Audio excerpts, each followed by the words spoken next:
Какво? Току-що пристигнаха 5 нови боди спрея, нека ги разгледаме заедно. Започваме с най-добрия, който е ягоди и крем, буквално мирише на ягоди с сметана.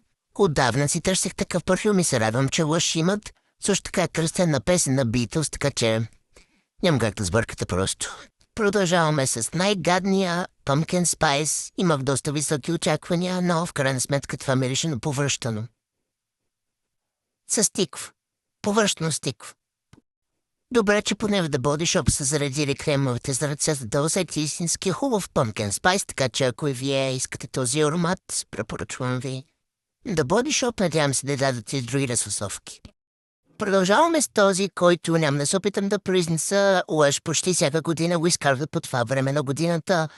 Приемане за ванилов парфюм, така се представя, но моля ви не вярвайте, нищо общо. Усещам само пачули и черен пипер и е доста мъжки. Миришеш?